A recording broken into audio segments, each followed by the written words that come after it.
Welcome aboard. It's Captain G to Global War 1939 YouTube War Dark Winter. This is Italy 10.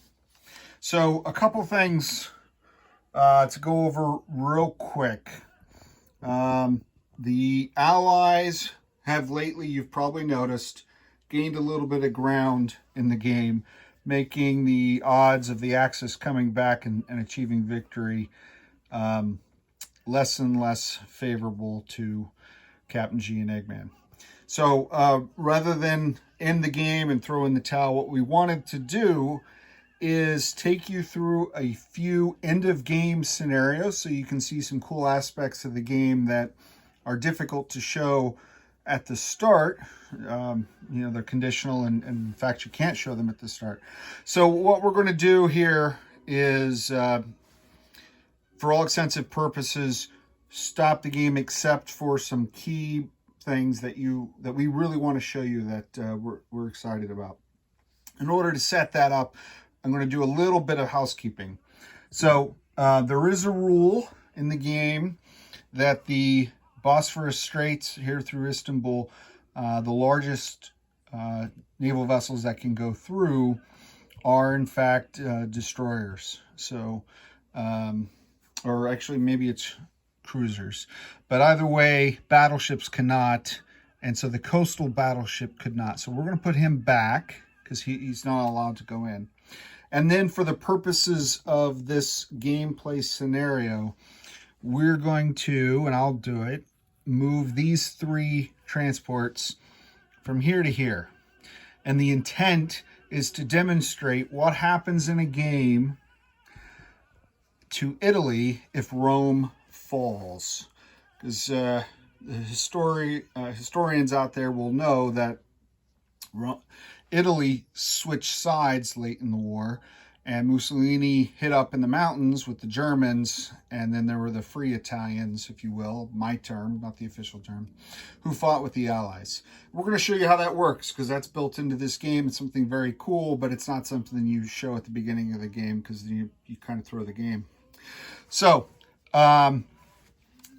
look forward to that. And then the other example that we're going to show you is what happens if Paris falls. Now, the German defense of Paris and the Italian defense of Rome, we're going to make easier for the Allies to, and so that way we save you a lot of time of build-ups and all that. We're going to fast forward, and you'll be able to see what happens when the different territories become free Italian or remain Axis.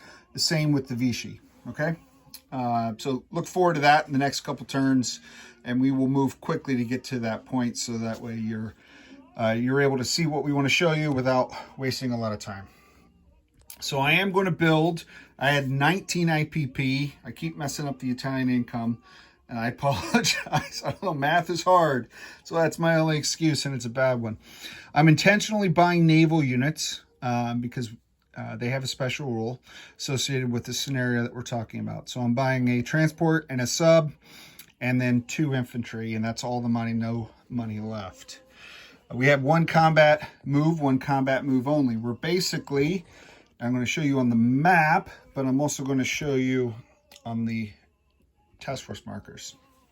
So in Turin, this Italian task force, which is 2 Basiglieri and 3 infantry, are going to retake Italian Marseille, as we like to refer to it throughout this game, being supported by the 2 fighters in Rome. So the 2 fighters in Rome are going to go 1, 2, and they will land in Paris.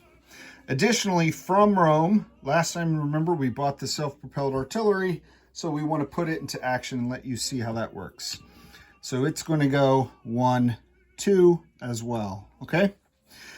So that is the one and only attack, the one and only move, combat move. We have some non-combat to do. So 2 Basiglieri, that will be attacking at 3 for the first round. We have 3 infantry attacking at 2 fighters, and the Brits have 2 infantry defending.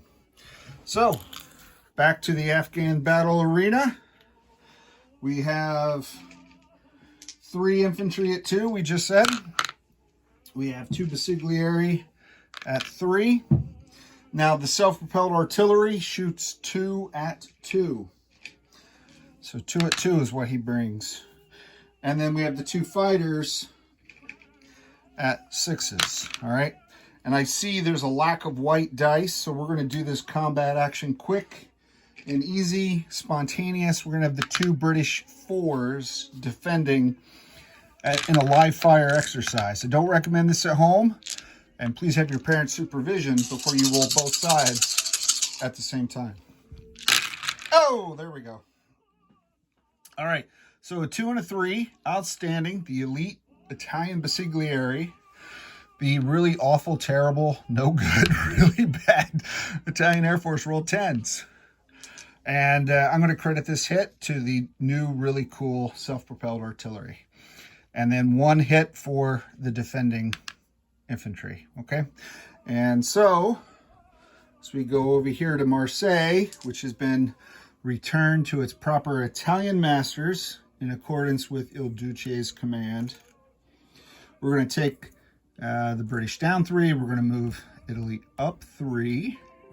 So they will have money in their bank. So remember that. And we're going to take off a chip. 1 chip only. All right, we're going to land these 2 fighters up here in Paris. They are not going to return to Rome. They are not going to collect $200.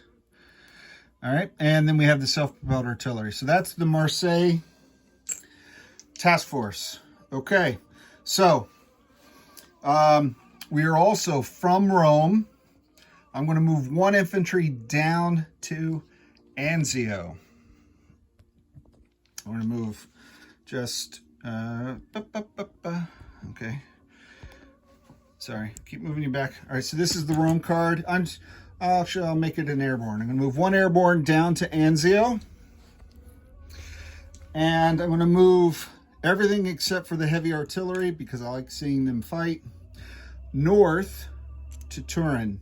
So that's 3, 6, 9, 10 infantry, 2 Basiglieri, and an airborne. Again, this is intentional, so that way you can see the British will attack. They'll take Rome, and then you'll see what happens when Rome falls. This is a schoolyard exercise. All right, so we're going to leave that there. So now what you'll have is you have in Albania an Italian-controlled land zone with nothing on it. No Germans, no Italians. What happens to it? You have Taranto, which has Germans in it. You have Gibraltar, which has only Italians in it. You have Marseille, which is not Italian, but it's Italian-controlled, only Italians in it.